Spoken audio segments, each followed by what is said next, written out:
오늘 우리가 함께 나눌 말씀은 로마서 12장 3절에서 13절까지 말씀입니다. 내게 주신 은혜로 말미암아 너희 각 사람에게 말하노니 마땅히 생각할 그 이상의 생각을 품지 말고 오직 하나님께서 각 사람에게 나누어 주신 믿음의 분량대로 지혜롭게 생각하라. 우리가 한 몸에 많은 지체를 가졌으나 모든 지체가 같은 기능을 가진 것이 아니니 이와 같이 우리 많은 사람이 그리스도 안에서 한 몸이 되어 서로 지체가 되었느니라. 우리에게 주신 은혜대로 받은 은사가 각각 다르니 혹 예언이면 믿음의 분수대로, 혹 섬기는 일이면 섬기는 일로, 혹 가르치는 자면 가르치는 일로, 혹 위로하는 자면 위로하는 일로, 구제하는 자는 성실함으로, 다스리는 자는 부지런함으로, 긍휼을 베푸는 자는 즐거움으로 할 것이니라. 사랑에는 거짓이 없나니 악을 미워하고 선에 속하라. 형제를 사랑하여 서로 우애하고 존경하기를 서로 먼저 하며 부지런하여 게으르지 말고 열심을 품고 주를 섬기라. 소망 중에 즐거워하며 환난 중에 참으며 기도에 항상 힘쓰며 성도들의 쓸 것을 공급하며 손 대접하기를 힘쓰라. 아멘.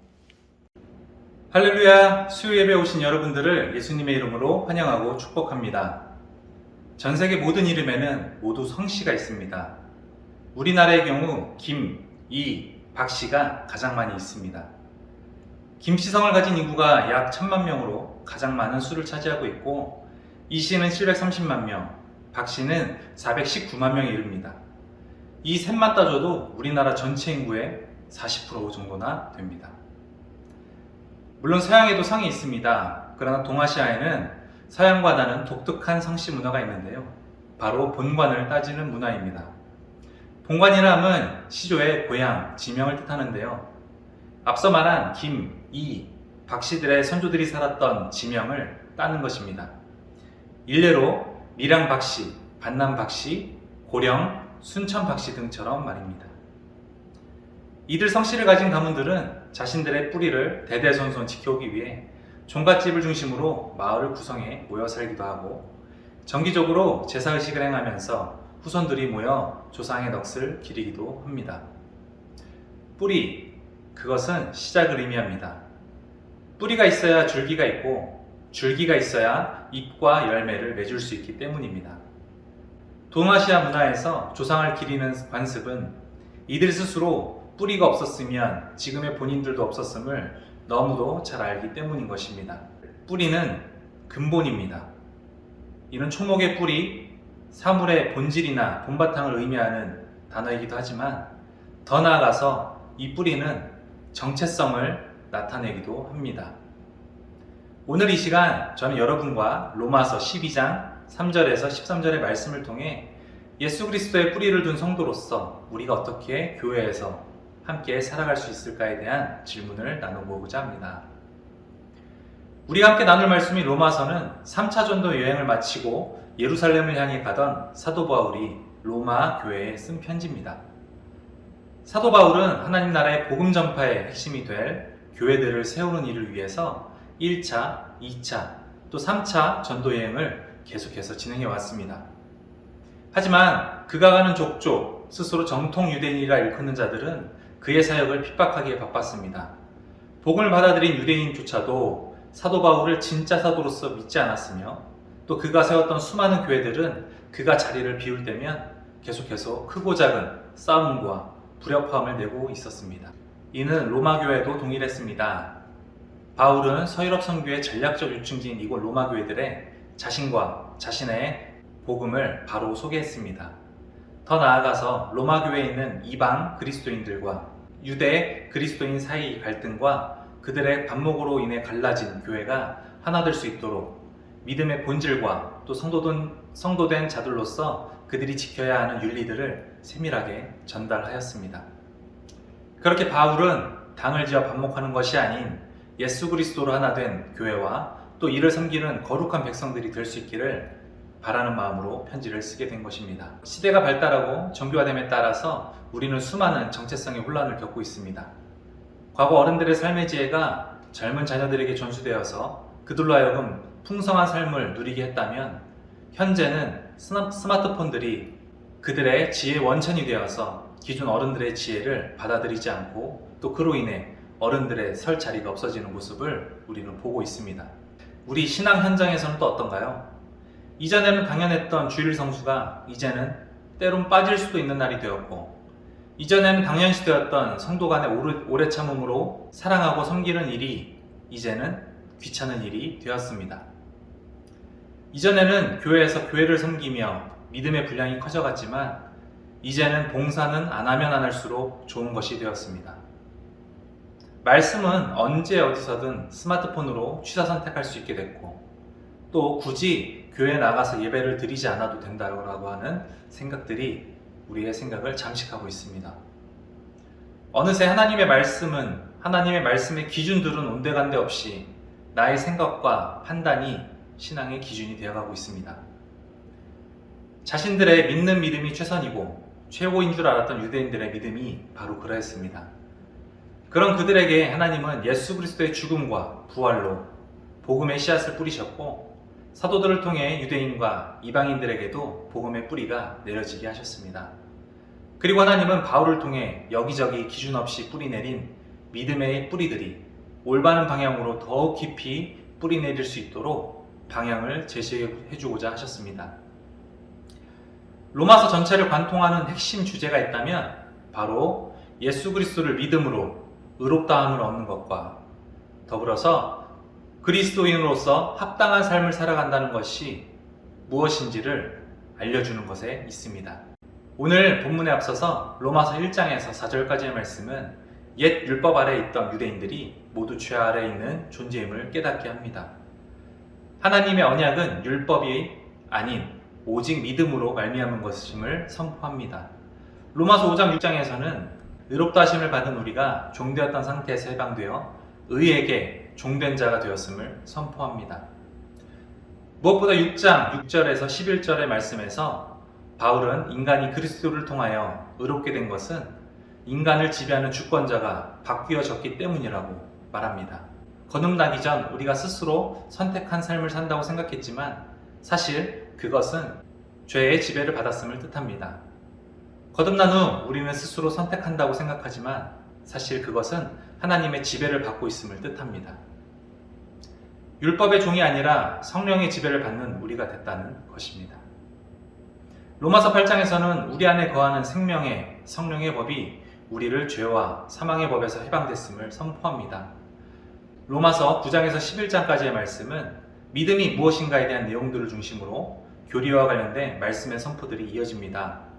그리고 오늘 본문 12장에 이르러서는 하나님의 모든 뜻을 깨달아 교회 공동체 내에서 어떻게 행해야 할 것인가에 대한 실천적인 내용이 소개됩니다.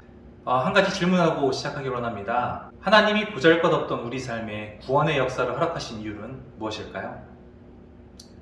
하나님의 역사하심에 우리를 세우신 이유, 우리가 모여서 한 공동체가 되게 하신 이유, 그것은 바로 하나님 나라의 확장을 위함이었습니다. 그리고 하나님은 연약한 우리가 그 일들을 감당할 수 있도록 각자의 분량에 맞는 은사들을 허락하셨습니다. 다 같이 3절을 읽어보겠습니다. 내게 주신 은혜로 말미암아 너희 각 사람에게 말하노니 마땅히 생각할 그 이상의 생각을 품지 말고 오직 하나님께서 각 사람에게 나누어 주신 믿음의 분량대로 지혜롭게 생각하라. 우리는 교회 내에서도 많은 사역을 하며 또 많은 생각을 합니다. 우리에게 맡겨주신 것을 뛰어넘어 더 많은 것, 더 큰 것, 또 내가 생각하는 그 방향대로 바라며 살아갈 때가 많습니다. 그것이 영혼들을 또 공동체를, 가정을 위한 여러 가지 이유가 있다지만 하나님께서 나눠주신 믿음의 분량을 뛰어넘을 때도 있습니다. 여기서 말하는 믿음의 분량은 물질처럼 측정되는 양적인 것이 아니라 각자 주어진 직분과 또 그 은사의 한계 그리고 특성들이 있다는 것입니다. 그래서 성경은 우리에게 이야기합니다. 각 사람에게는 믿음의 분량이 있다라고 말입니다. 우리 자신이 받은 영적 은사와 성격을 아는 것도 필요하지만 우리는 동시에 나와 함께하는 지체들의 영적 은사와 성격을 아는 것도 중요합니다. 서로의 연약함과 강함을 품고 함께 주의 일을 감당해 나가는 것, 그것을 하기에 가장 필요한 것이 바로 나와 또 상대방을 이해하는 것일 것입니다. 4절과 8절까지의 말씀입니다. 우리가 한 몸에 많은 지체를 가졌으나 모든 지체가 같은 기능을 가진 것이 아니니 이와 같이 우리 많은 사람이 그리스도 안에서 한 몸이 되어 서로 지체가 되었느니라. 우리에게 주신 은혜대로 받은 은사가 각각 다르니 혹 예언이면 믿음의 분수대로, 혹 섬기는 일이면 섬기는 일로, 혹 가르치는 자면 가르치는 일로, 혹 위로하는 자면 위로하는 일로, 구제하는 자는 성실함으로, 다스리는 자는 부지런함으로, 긍휼을 베푸는 자는 즐거움으로 할 것이니라.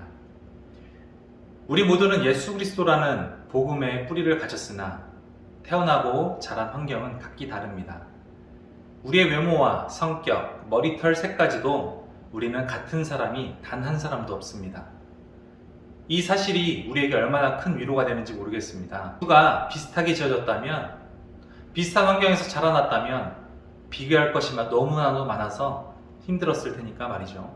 하나님 나라에서는 큰 그릇이 작은 그릇을 대체할 수 없습니다. 작은 그릇도 큰 그릇을 대체할 수 없습니다.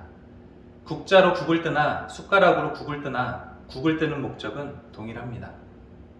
국자가 크고 숟가락이 작음을 따지는 것은 아직 세상의 율법에서 벗어나지 못한 인간의 나약함에서 비롯될 뿐입니다. 하나님 앞에서 크고 작음은 없습니다.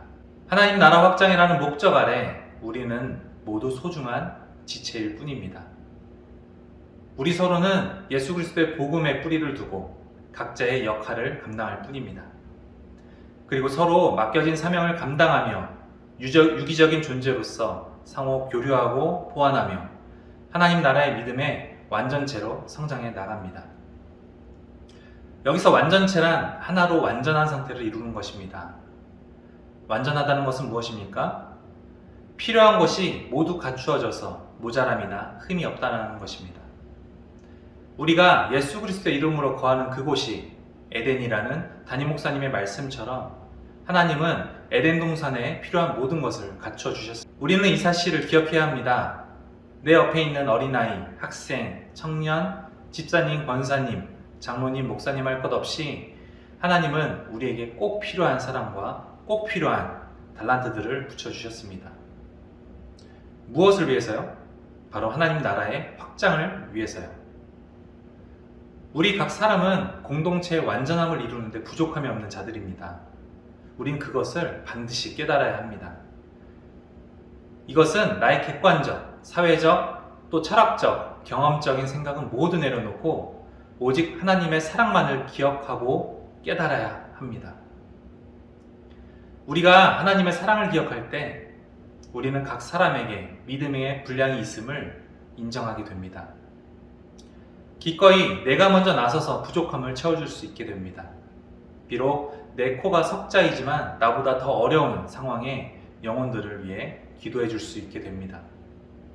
기꺼이 모든 것을 섬길 수 있게 됩니다.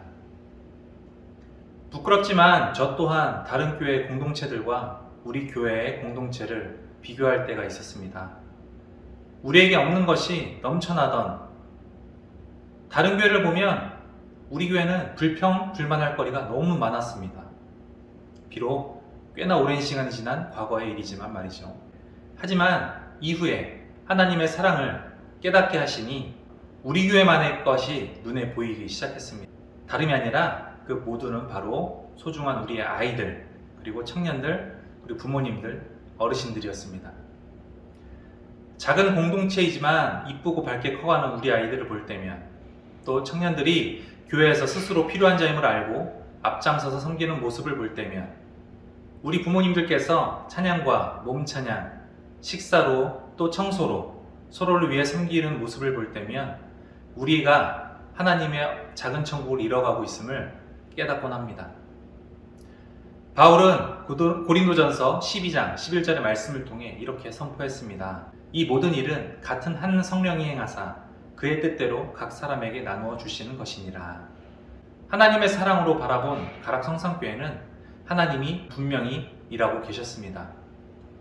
비록 우리의 작은 달란트들이었지만 우리의 작은 사무엘, 디모데, 다니엘 학교에서부터 또 각 남여존도의 목장, 그리고 모든 기관들이 하나 되어 나아가는 모습을 보면서 우리가 한 성령 안에서 행해내가고 있음을 깨닫게 됩니다. 우리 공동체 구석구석 빠짐없이 하나님의 손길이 미치지 않는 곳이 없습니다. 그것을 저와 우리 모두가 확신할 수 있기를 바랍니다. 다음으로 우리 9절과 13절을 읽어보겠습니다. 사랑에는 거짓이 없나니 악을 미워하고 선에 속하라. 형제를 사랑하여 서로 우애하고 존경하기를 서로 먼저 하며 부지런하여 게으르지 말고 열심을 품고 주를 섬기라. 소망 중에 즐거워하며 환난 중에 참으며 기도에 항상 힘쓰며 성도들의 쓸 것을 공급하며 손 대접하기를 힘쓰라. 우리는 9절에서 하나님의 아가페의 사랑을 깨닫게 됩니다. 하나님의 사랑은 세상에 속한 사랑이 아닙니다. 하나님은 그 존재 자체로 선하시고 그분의 사랑은 절대적입니다. 그런 하나님의 사랑에는 악이 존재할 수 없습니다. 그리고 거짓이 존재할 수 없습니다. 여기에서 거짓이 없나니 라는 이 단어는 원어로 위선 없음을 나타냅니다. 거짓이 존재할 수 없다라고 하면 결국 우리 지체 사이에서 우리가 진실해야 됨을 말하는 것입니다. 하나님의 형상을 입은 우리는 우리의 인생 여정 가운데 늘 악을 미워하고 그리고 선한 것에 연합하려는 노력을 해야 한다는 것을 바울은 강력하게 이야기하고 있습니다. 다음으로 사랑으로 서로를 대할 때 우리는 서로를 아끼고 또 존경할 수 있습니다. 하지만 이것 없이는 그저 미사여구에 불과한데요. 이것은 무엇일까요? 바로 행함입니다. 우리가 기억해야 할 것은 사랑은 바로 행함이라는 것입니다. 10절에 서로 먼저 하며 라는 말씀은 사뭇 우리에게 의미심장하게 들리는 듯 합니다.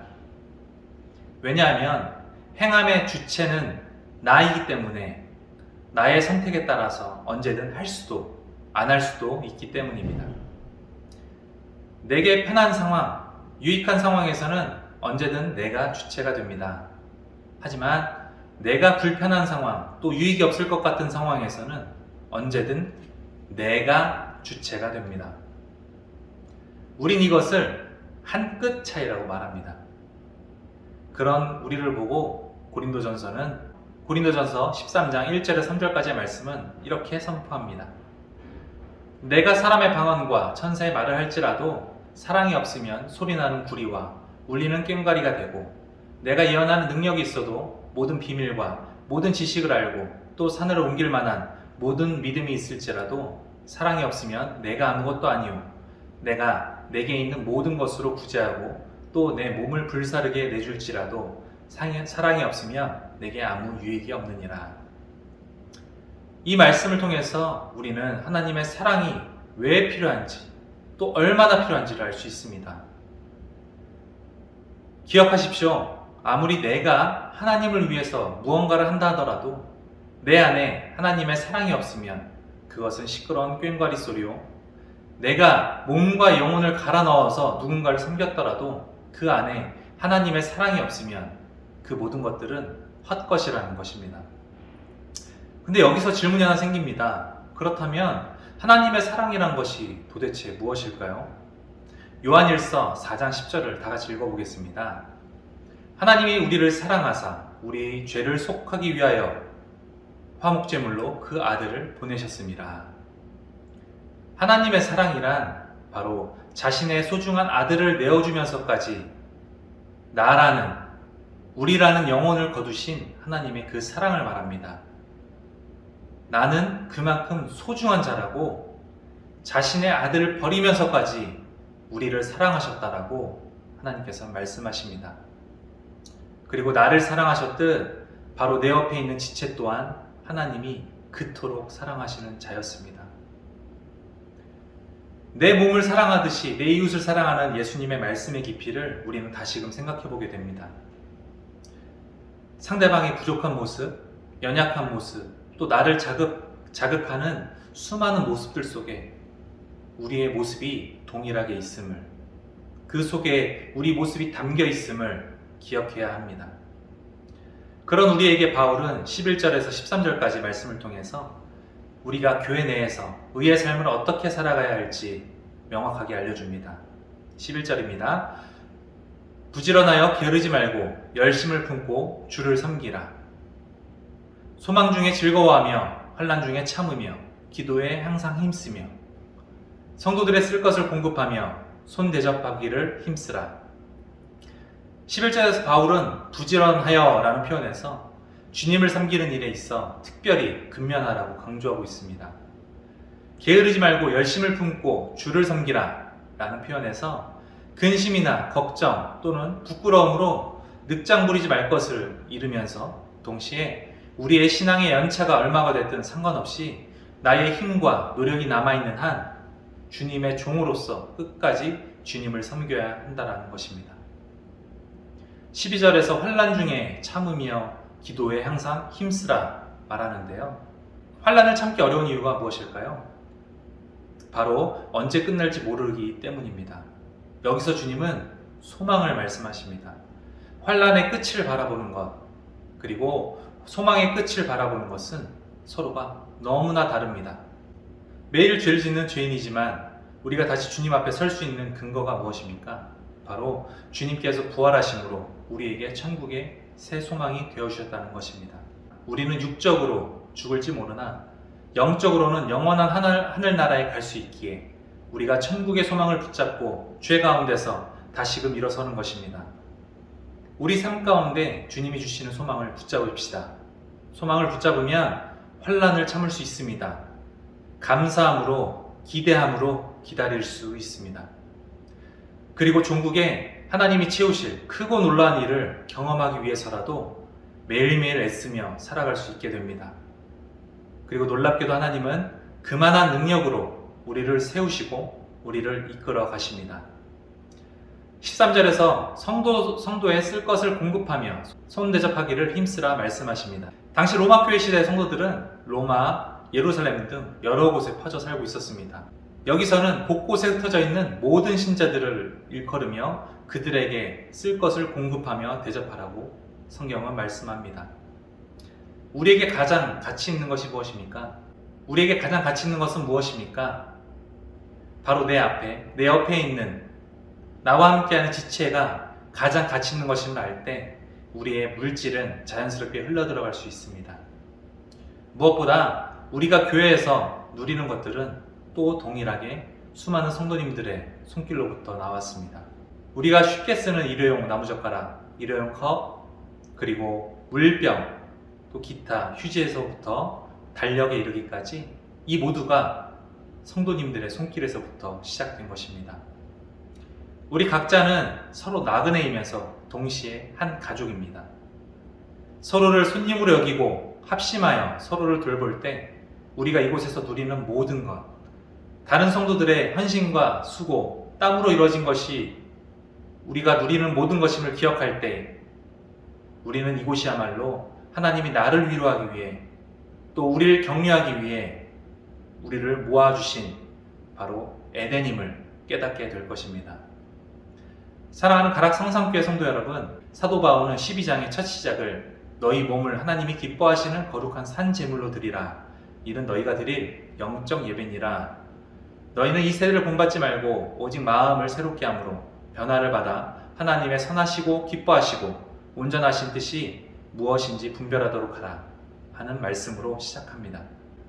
이미 우리가 예수 그리스도의 죽음과 부활을 믿음으로 거듭났을 때 이미 우린 성령의 법에 사로잡힌 자가 되었습니다. 우리는 하나님 나라의 확장의 주역으로 부름받았으며 하나님은 우리 각자에게 믿음의 분량대로 은사를 허락하셨습니다. 나를 위해 사용하는 재능이 아닌 하나님 나라의 확장을 위하여 나의 재능을 사용할 때에 이는 비로소 하나님 주신 귀한 은사가 됩니다. 내가 가진 재능에서 끝내는 것이 아니라 하나님 나라를 위해 하나님의 사랑으로 주변의 지체들에게 흘려보냅시다. 하나님은 하나님 사랑의 결정체인 우리 각 사람들이 하나의 유기체가 되어 믿음의 완전체가 되기를 원하십니다. 그래서 우리 하나된 우리를 통해 하나님께서 영광 받으시기를 원하십니다. 우리 모두가 하나님 나라 확장에 귀하게 쓰임받는 순종의 종들이 되길 예수님의 이름으로 축원합니다. 다 함께 기도하시겠습니다. 사랑해 주님, 내세울 것 하나 없는 우리가 하나님의 은혜로 새 생명을 선물로 받았음에 감사드립니다. 새롭게 거듭난 우리가 과거의 굴레에 얽매이지 말게 하시고 새 사람을 입은 자들답게 살아가게 하여 주시옵소서. 우리가 하나님을 온전히 의지함으로 세상을 살아가게 하시되 특별히 우리가 하나님 나라 확장의 귀한 일꾼으로 부름받았음을 깨닫게 하여 주시옵소서. 매일의 삶 속에서 믿는 자답게 살아가게 하시고 우리의 삶을 통해 하나님의 복음이 전해지게 하여 주시옵소서.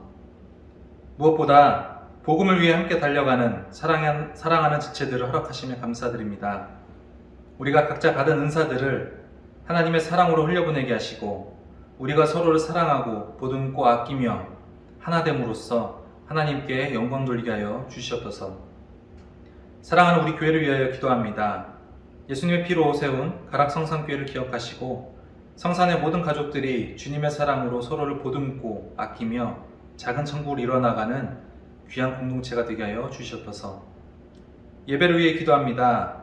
하나님께 올려드리는 우리의 찬양과 경배를 기뻐 받으시고 무엇보다 우리가 살아가는 매일의 삶이 하나님께 드려지는 삶의 산 제사가 되게 하여 주시옵소서. 특별히 모든 예배를 준비하는 동역자들과 예배 가운데 함께할 모든 영혼 가운데 주님이 부어주시는 은혜를 충만히 경험하는 예배 되게 하여 주시옵소서.